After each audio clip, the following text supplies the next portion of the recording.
All right.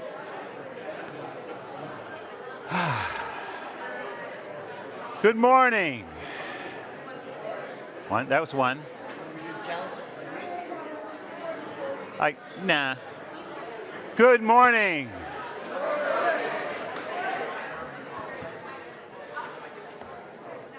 Good morning and welcome to the Unitarian Universalist, very chatty congregation of Greater Naples. My name is Tony Fisher. I serve this congregation as minister. And I often use this time to take a moment and thank different people in the congregation, whether it's the staff or any of our members or committees who do great work. Today, we're going to shift that back a little bit until after Cliff has finished the welcome. And so what I want to say is I'm thankful for Cliff Wells here in his first full gig as a new worship associate. So welcome. Thank you, Tony. So easy on me this morning. As you all know, I'm very fragile, right?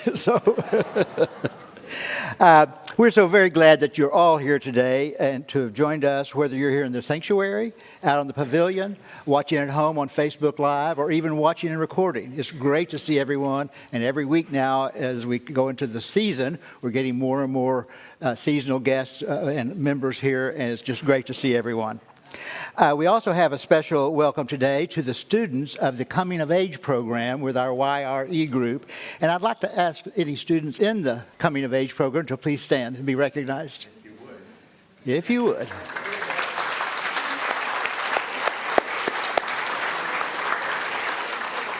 Congratulations on taking this important step to developing into the quality adult that we all hope to be. We hope to be. So we here at UUCGN are a welcoming congregation, freely seeking intellectual, spiritual growth, striving to create a larger community of peace, justice, and love. UUs are always learning and growing together, trying to live our values both in our hearts and in the public realm. If you are new to our congregation, we are especially grateful you found us and invite you to participate fully in everything we do. Our hope is to make you feel welcome.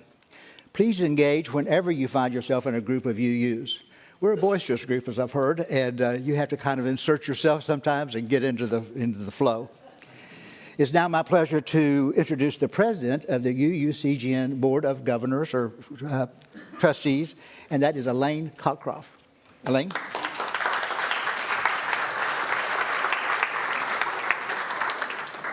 Good morning. Hear me? Well, I have the absolutely thrilling honor to award the Sandy Brown Volunteer Award today. And we have two very worthwhile recipients. Could Kathy Gorski and Janet Hoffman please come up? Whoa!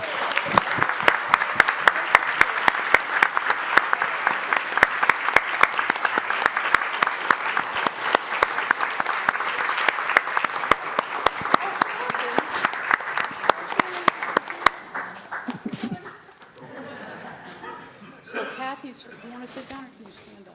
Whatever you want, sweetie. Okay. Oh, and they're color coordinated. Hello. Hello. Sorry. All right. First of all, I have to give my own aside here. Without Kathy Gorski, I don't know what I would have done the last 2 years. This woman has bailed my bacon out more than I can ever begin to tell you.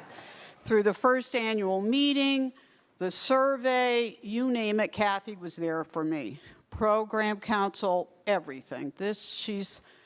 And she does it behind the scenes and expects nothing in return. And I truly love you and appreciate that. Now I'll get to the official stuff. Kathy Gorski has been involved with a number of UUs in Wisconsin and has been a member here since 2013. She helped form our current Adult Enrichment Committee soon after her arrival here, leading workshops and helping morph our Beyond Sunday program into its wonderful Wednesdays. Without her, these things wouldn't exist.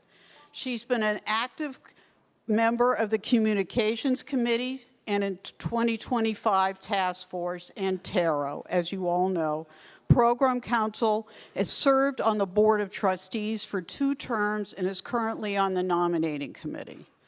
Among many important contributions she's made while on the board, Kathy was key into the implementation of technically setting up our friend here, Facebook, during COVID, and organizing all our virtual annual meetings. We are so grateful for all of your contributions. Thank you. Wow,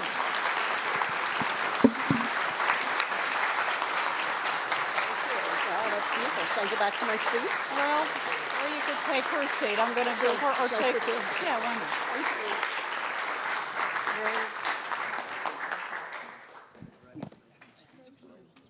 Thank you. So what has Janet Hoffman not put her fingers into? This woman has single-handedly not only carried several committees, but been membership and a driving force, both in this church and in the community. And we thank you so much. She's been an active member of this congregation for over 25 years, during which she exemplified the Quaker values. I didn't know you were a Quaker. I went to a Quaker school. Oh, okay. Which she was raised: integrity, simplicity, stewardship, equality, community, and peace. A teacher for many years in Collier County, she brought with her her son Justin and grandson Mac to round out their education in our RE program, teaching Sunday school classes and serving on the RE committee. Janet has also been active in our Green Sanctuary Committee, Social Justice Committee, Tarot, Caring Committee, here we go, Program Council. She also served twice on the board and currently serves as co-chair of the Worship Associates. How do you do this? She's consistently represented us very well outside these walls in the community, with her shared values out in public by volunteering in many fronts and speaking out at local board and council meetings. Active on so many fronts, Janet has run an English language program for farm workers' children, and most recently, president of the League of Women Voters, which is not a little thing, as you know, Joanne.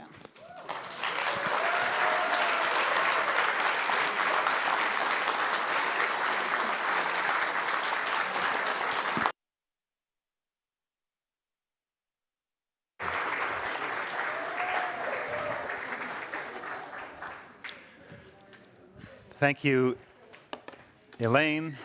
Thank you so much, Kathy and Janet, for your service and your example to this community of what it means to be involved, to be dedicated, to be a Unitarian Universalist. We're so grateful.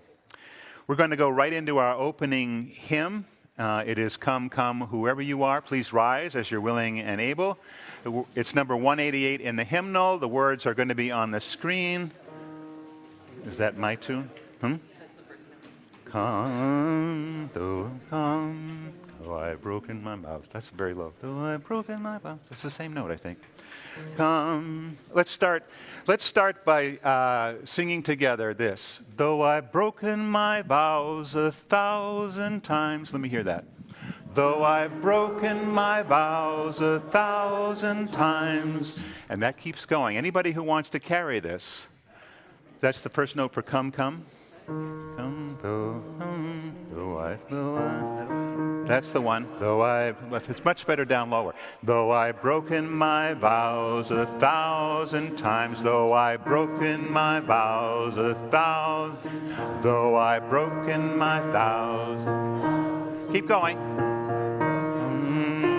Whoever you are, wanderer, worshiper, lover of leaving, ours is no caravan of despair.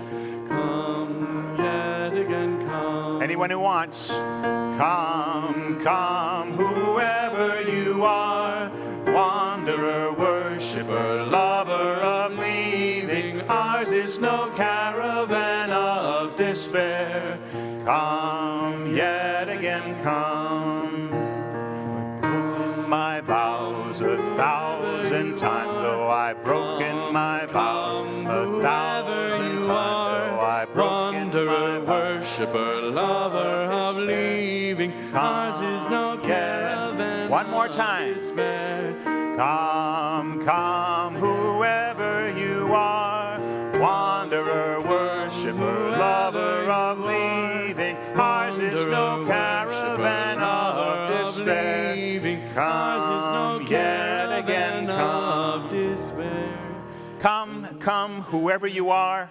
Come with your hurts and your imperfections, your places that feel raw and exposed. Come, come, whoever you are. Come with your strengths that the world shudders to hold. Come with your wild imaginings of a better world. Come with your hopes that it seems no one wants to hear.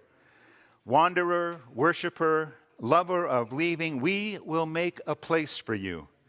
We will build a home together. Ours is no caravan of despair.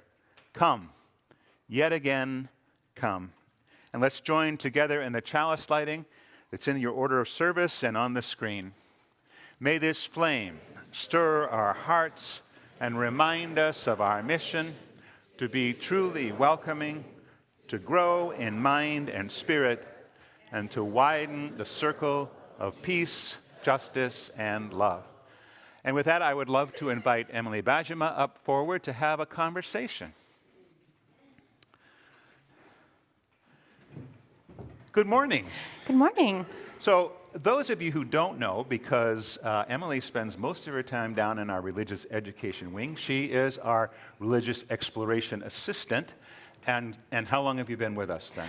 I've been here since the end of June. End of June, helping Stephanie St. John with our elementary kids. But Emily is actually a high school teacher at Barron Collier High School here in Collier County. How did you come to be involved with this crowd? Well, I met Stephanie at a GLSEN event, actually, our Youth Pride Conference, which takes place this year in February. And she said that there was an opening, so I gladly swooped in and took it. And what is GLSEN for those who don't know? GLSEN is the Gay, Lesbian, Straight Education Network, and we work to provide an equitable and affirming experience for LGBTQ plus students, as well as students of color and other marginalized student populations. In the high schools, is it in every high school? Or Middle and high school. Middle and high school. And so you do that work at Barron Collier. Do you do it anywhere else? Yeah, this is a county-wide experience. So GLSEN is a national project. I am the co-chair of the Collier County branch, and we provide support to GSA sponsors county-wide in middle and high schools, and I do that for my own school, Barron Collier. Okay, GSA meaning Gay Straight Alliance. So Gay Straight Alliance as well as Gender Sexuality Alliance, depending on the students and what they vote on. Okay, all right. So as you know, because we did talk beforehand, we're talking today about pluralism, about diversity, and as a value. And how do you see diversity being sort of accepted in the schools and especially in the student body? Is there reason for hope, or do we have work to do? I think there is a lot of reason for hope. Our students are awesome. Our clubs are still out there. Students are still working together to show love and support. And there's still a lot of work to do. We know that the community culture has become increasingly restrictive given the laws that are coming from the state in public schools. So while there is reason for hope, there's reason for work. So how do these restrictions, and we most of us know about the laws that are in place that make it difficult for both faculty and students alike to engage in this subject. How does this impact the mental and emotional health of our kids? It has a major impact on their emotional and mental health. Through GLSEN and through my work as a GSA sponsor within the schools, I've had students tell me about the emotional toll that this has taken on them, and I can only imagine this being an increasingly serious issue. Imagine now that these laws have swept through K through 12, telling a student in kindergarten that part of their family identity or part of their personal identity is not allowed in the school building. They're not seeing themselves represented in the literature or in the content area. And they're going to be receiving this message, unfortunately, that a part of their life and their identity is unspeakable if they can't even bring it up at school. And I can't imagine the kind of harm a message would do. Absolutely. And so GLSEN and the other organizations, and in fact places like this in the community, are providing safe places for our youth to be present and to be welcomed and to be seen as whole. Can you talk about some of your experiences, maybe some individual experiences about that, and how you've seen it impact, how you've seen the safe spaces impact people's sense of well-being? Yeah, safe spaces are integral. Communities such as UU, gay, straight alliances within the schools, having communities like GLSEN are so important, because we need to be sending a message to the wider community, whether you are a child or an adult, that you're not just tolerated, but celebrated. And having a community that lifts you up and wants to fight for you in the community is so important. And this is not just work done by LGBTQ students or any of the marginalized students. This is work for all of us. And how do you see the work of allies in this sort of struggle as we go forward? Allies are critical. We need them to educate the wider public about various issues within marginalized communities. We need them as advocates speaking out in different areas of the community. So whether that's in other public service like boards within other congregations, writing to the representatives in the community, writing to the school board, speaking at school board meetings, huge. Mm-hmm. Yeah. We talked in our conversation before about intersectionality, that none of us have a single identity. I mean, Exactly. we are people of many different identities. We are ministers, and we are husbands and fathers, and we are LGBTQ people, and we are musicians and artists, and we are football players. We have multiple identities. And so being able to be an ally across those identities and being able to support people recognizing our multiple identities is really, really critical. Absolutely. Yeah. I always tell my students in GSA and within like GLSEN, anyone can be an ally to somebody. And like you said, we're all multidimensional creatures. We're not just solely one thing. Yeah. So that could be advocating for the rights or support for people who are neurodivergent. It could be disability. It could be religion. Any number of facets Absolutely. need support. So any of us here can be an ally. Absolutely. And any of us here, do we need to be involved in the schools or have a student in the schools to get involved in this? You do not need to have a student in the schools to get involved.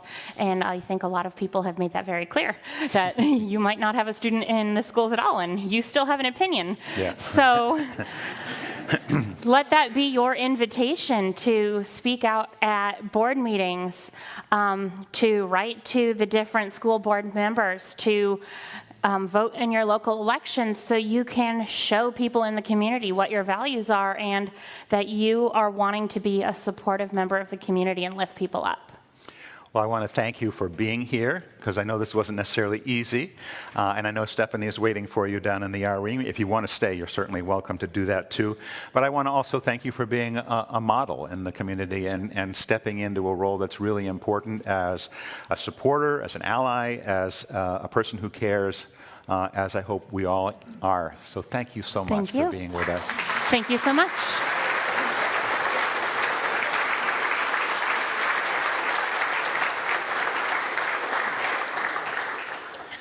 Let's join together in singing our centering hymn, number 86 in the gray hymnal, Blessed Spirit of My Life.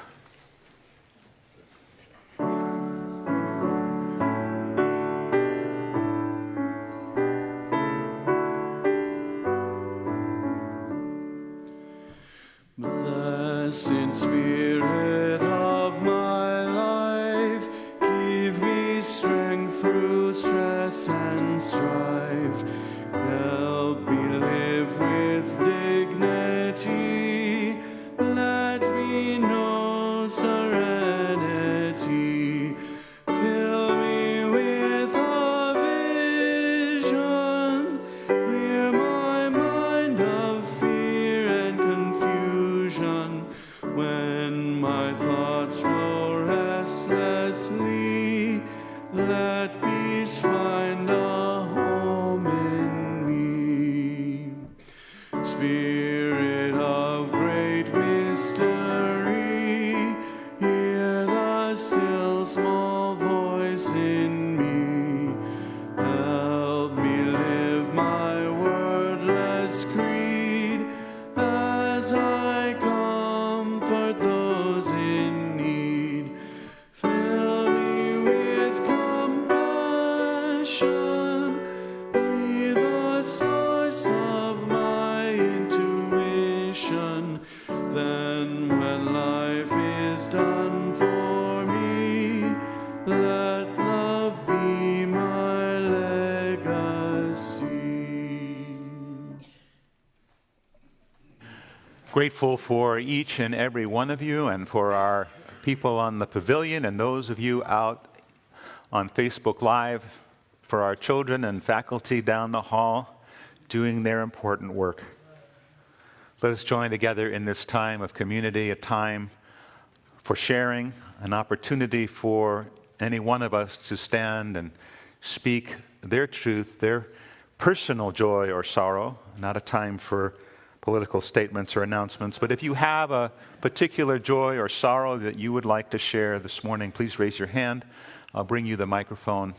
Tell us your name and briefly what's in your heart, joys and sorrows.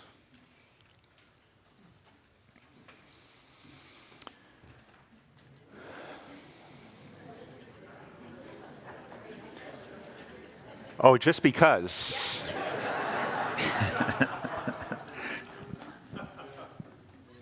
I was going to stay quiet. But I have a granddaughter, Maggie Youngs, who will be graduating December 15th from St. Louis University with her PA degree, and I'm going to be there. So I am so happy and so proud of her. Thank you. Thanks. And that was Ann Fullerton, in case you didn't know. I'd like to express a joy at the wonderful musical celebration we had last night with the Allison Dust Trio. I was filled with wonderful joy and listening to some great music from our wonderful staff here. And so thank you so much for that, and thanks to the music committee for bringing that to us. And Jody, did you have something you wanted to share?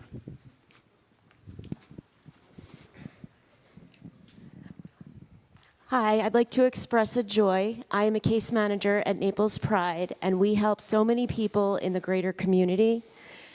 And when all other resources fail, this congregation and Reverend Tony Fisher always come through. And I am so thankful to all of you.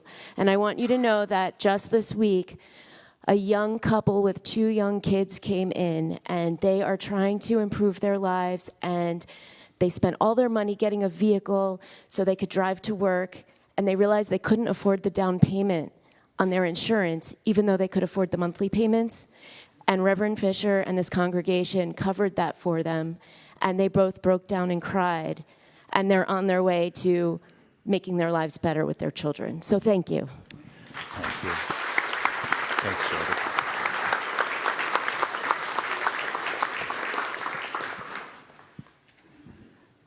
And when she says the congregation, and that's absolutely true, because the money that I have at my discretion to help folks in the community comes directly from contributions from you. So thank you very much. Conscious that there are so many joys and sorrows that are in this room and remain unspoken, let us hold them in our hearts and minds and enter a time of spoken and then silent meditation.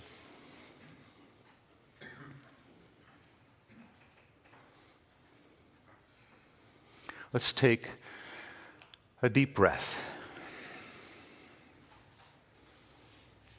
Let's take a deep breath and try and let go of our egos. Let's admit that we are by no means perfect. Let us be honest and acknowledge that we fail as often as we succeed in this work of justice, of compassion, of love.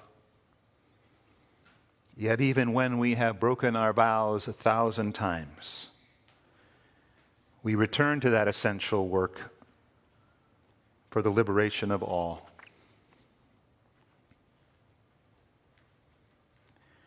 We do this work best when we remember what a congregation is and what it is not. A congregation is not a place to hide. It is not the place to get away from the world. It is not a place where we get to pretend that the lives we live in our particular situations are not terribly complex, often confusing, often depressing.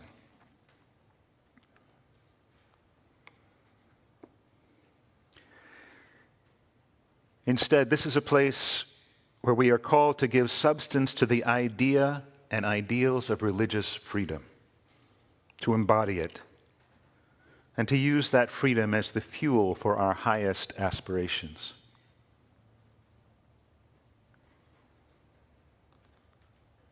A congregation like this is the place where we join with one another to look the world in the eye, attempt to see clearly, and gather the strength to face what we see together with courage and, yes, with joy. Let's spend some time in silence.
Thanks, Abby. That was absolutely gorgeous.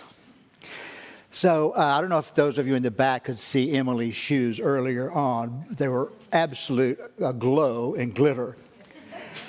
I'm going to clearly have to step up my wardrobe for this gig. So on a much more serious note, this morning Tony is addressing, of course, our theme today, which is diversity or pluralism.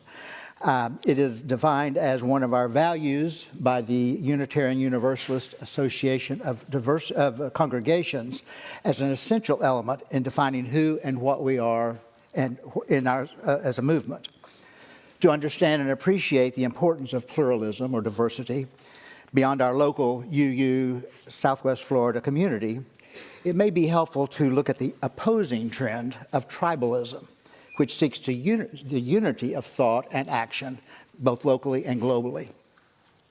By definition, tribalism is a loyalty to or preference for one's own people. It can apply to activities from politics to sport.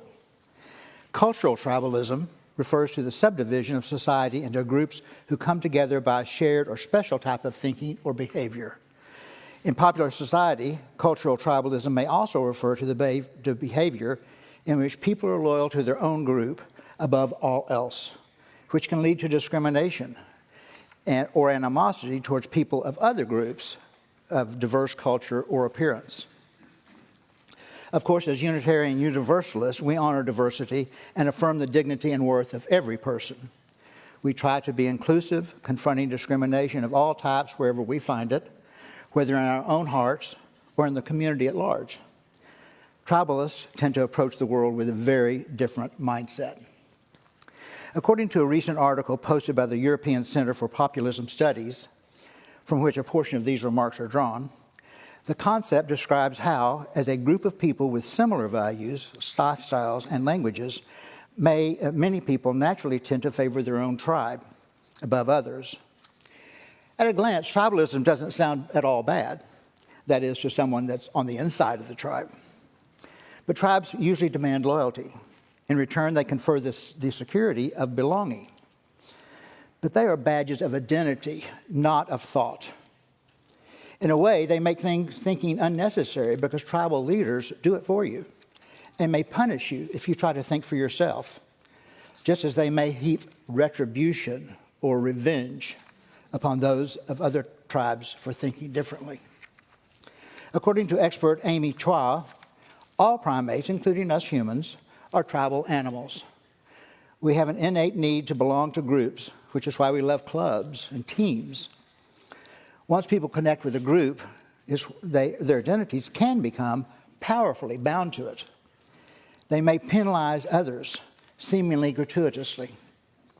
Extremists may sacrifice or even kill or die for their tribe, as history, and even recent history, has shown us. It's us versus them. Given that supposition, we can see why tribalism is almost the opposite of diversity, and why efforts by many groups, such as our newly formed Southwest Florida chapter of the Interfaith Alliance, seek to break down tribal influences in social and political trends here in the U.S.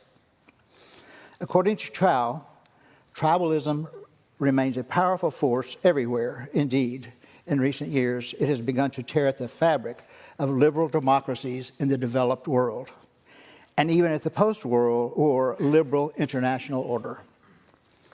To truly understand today's world and where it is headed, she writes, one must acknowledge the power of tribalism. Failing to do so will only make it stronger. To truly understand today's world and where it is heading, one must acknowledge the powerful potential of cultural tribalism gone wrong. They usually have partners, and they always have a plan.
Why pluralism? New language that's been developed through a democratic process over the last 3+ years identifies pluralism as one of the 7 core values that we affirm as Unitarian Universalists. In addition to pluralism, the values that have been lifted up are, in no particular order, interdependence, justice, equity, generosity, transformation, all of which are centered around the foundational value of love. Last month, we organized our services around the theme of generosity as we launched our stewardship campaign for the coming fiscal year, and this month, we'll be exploring pluralism as a value. So why pluralism? To begin with, we Unitarian Universalists believe strongly in religious freedom.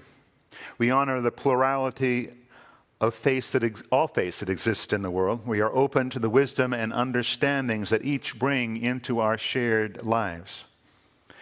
We believe there is strength in diversity, that the creative spirit flows from many different perspectives, that if ever the beloved community is to be realized here on this earth, it will not be when everyone begins to think or act alike, but when we begin to love alike. Given our open stance towards other traditions, we also accept that the challenges of interfaith cooperation begin with us and should be a natural extension of what we do as a congregation. More to the point and more relevant to what Emily and I were talking about this morning, we live in a time when almost every critical conversation we have, locally, statewide, and nationally, has to do with navigating difference. Whether we're talking about LGBTQ issues, Christian nationalism, abortion, education, immigration, anti-Semitism, Islamophobia, much of the tension today runs along one or many racial, religious, class, or cultural lines. We are at such a heightened state of anxiety, and have been so for a while now, simply because we are approaching that point in the time when the majority of Americans will not be of white European descent. And there are many, many people in this nation who are truly scared by that idea. Unitarian Universalist ideals speak to the positive value of a diverse world. As a liberal religious tradition, we have always sought to be in tune with modern knowledge, science, and culture, maintaining a commitment to free religious inquiry. The new values and covenantal language focused on pluralism read, we celebrate that we are all sacred beings, diverse in culture, experience, and theology, and that we covenant to learn from one another and in our free and responsible search for truth and meaning, and we embrace our differences and commonalities with love, curiosity, and respect. When you look at the new values and covenant language, you will find that they are intertwined, woven together to form a strong fabric that better describes who we are as a liberal religious tradition. For justice, the new wording states that we work to be diverse, multicultural, beloved communities where all thrive. And for the value of equity, we declare that every person has the right to flourish with the inherent dignity and worthiness, and that we covenant to use our time, wisdom, attention, and money to build and sustain fully accessible and inclusive communities. This is a very different model and mindset from the tribalism that Cliff was describing. But it is not easy work, as it goes against some very basic human tendencies from which none of us are immune. We're pretty sure we're good people with a vital message for the world. Way back in 1992, Diana Eck, the highly respected and honored scholar of religious studies and head of the Pluralism Project at Harvard, spoke these words at the ordination of a Unitarian Universalist minister. They are relevant today as they were then. If there ever were a time, she said, that we need to spin out a new fabric of belonging and a wider sense of we for the human community, it is certainly now.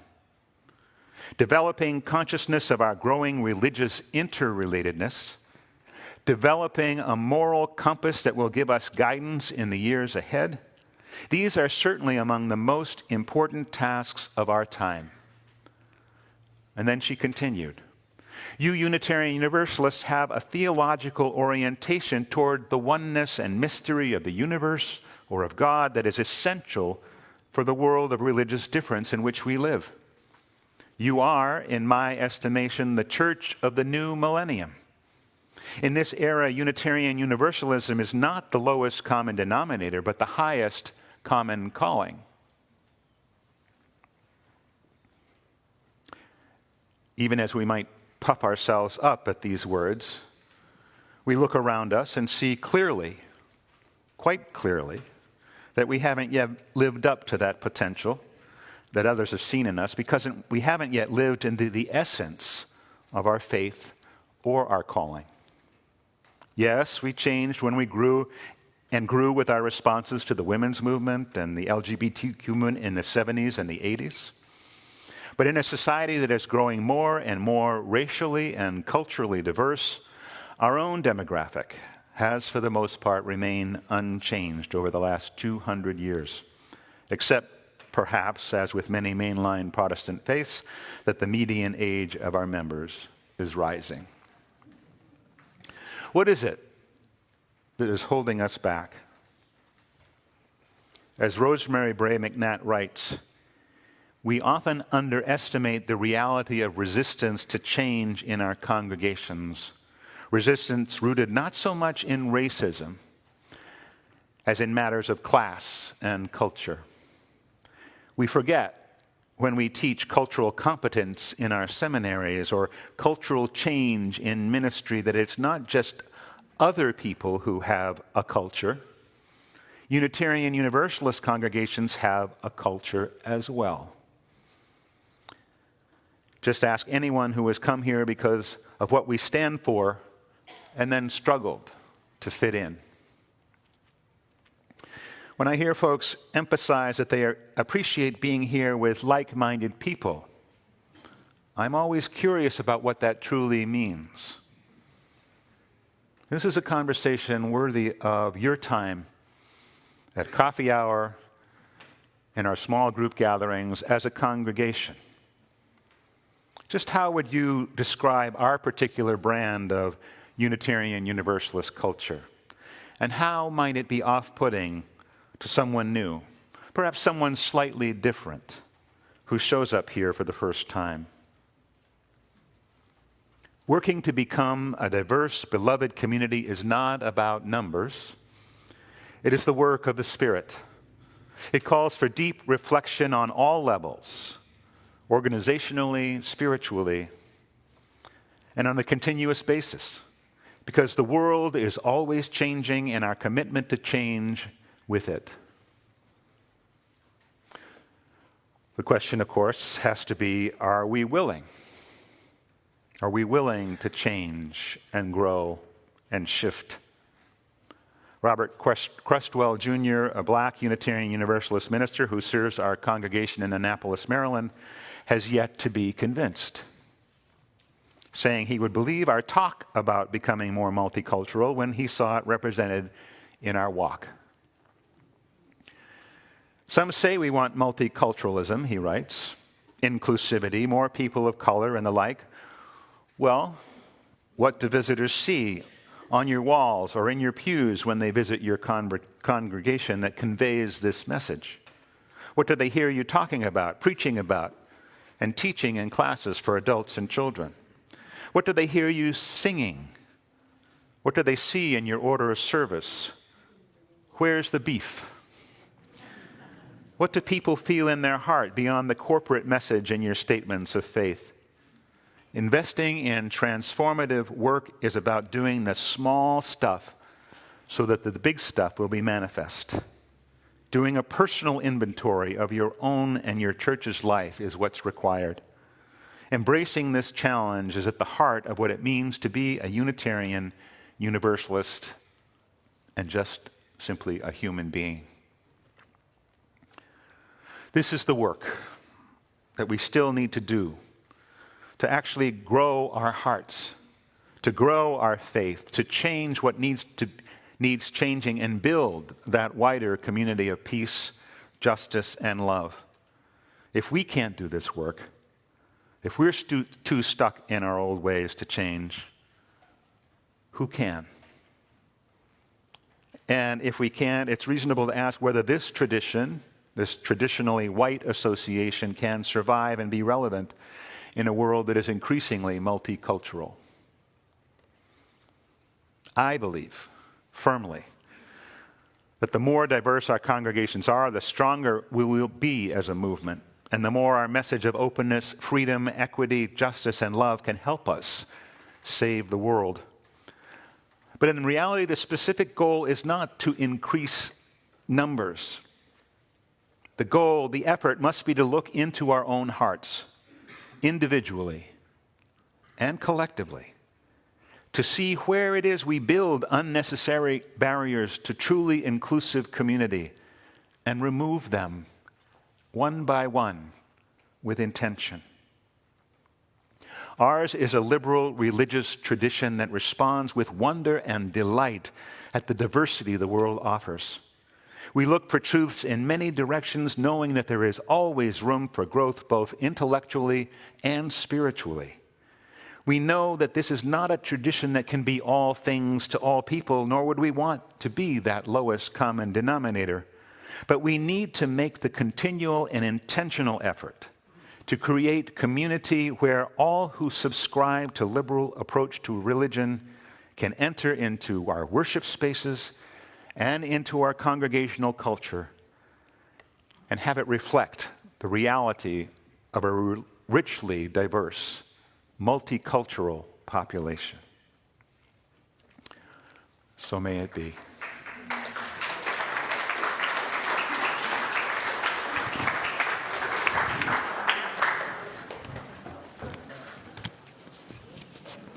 That was great food for thought and for action. It takes action. So as we take time to reflect on today's service, let's also take time as we enter the stewardship season to show our gratitude for this community and all that it is and does.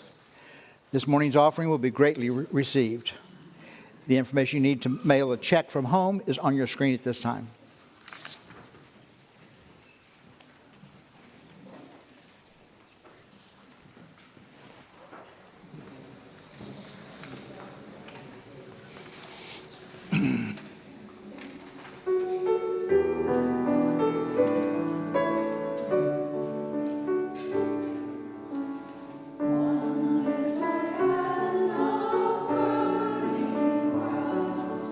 One little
Just a few announcements to end up the service. Sign up for the Chalice Circle will continue for just 2 more weeks out here on the pavilion today if you'd like to be signed up for one of those. They're small groups of 8 to 10 members who like to gather regularly to engage in particular topics and share individual stories, experiences, and understandings about the topic. They're wonderful groups usually, and it's an opportunity to both share and practice deep listening with the friends. Upcoming Chalice Circles will meet twice a month for the next 3 months for 90 minutes each. So that's only 6 meetings that you're obligated to try to attend and participate. The membership committee also is asking you to participate in the upcoming photo directory. There's 2 dates scheduled for that, and it's very important on December 12th or 13th you schedule yourself in. As a previous new member for the congregation, I can tell you how important that those photo directories are to get familiar with everyone. An exhibit of David Bosworth's photography and John Roberts' sculpture will be mounted this week in the Menaker Gallery at the end of the hall. The gallery committee hopes you will stop by to view some wonderful pieces and join them for a coming reception. I think there's some of the pieces up now, and they're absolutely beautiful.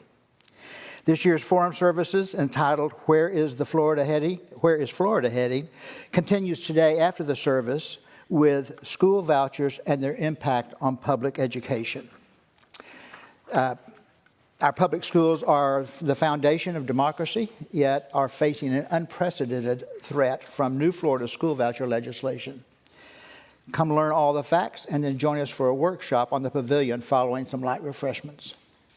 Make your plans to attend the annual Holiday Music Fest on Wednesday, December 13th, starting at 6 p.m. This ever-popular evening of great food, great music, and great fellowship is brought to you by the wonderful Wednesdays and the Music Committee. Sign-ups are required for the meal. If you're not coming for the meal, just show up for the music. And now let's rise and body your spirit and sing together our closing hymn. Sean?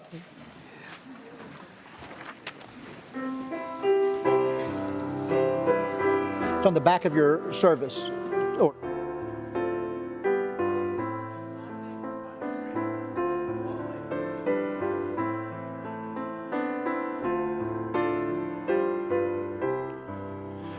Let those who live in every land declare that fear and war are done, joined by the labor of their hands, in love and understanding one.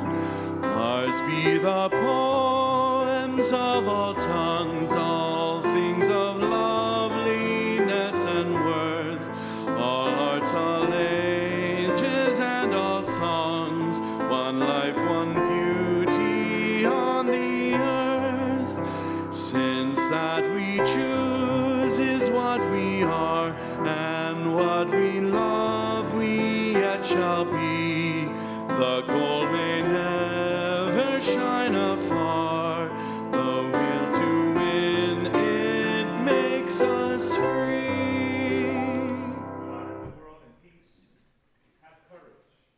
Hold on to what is good. Return to no person evil for evil. Strengthen the faint-hearted. Support the weak. Help the suffering. Honor all beings. Have a wonderful day.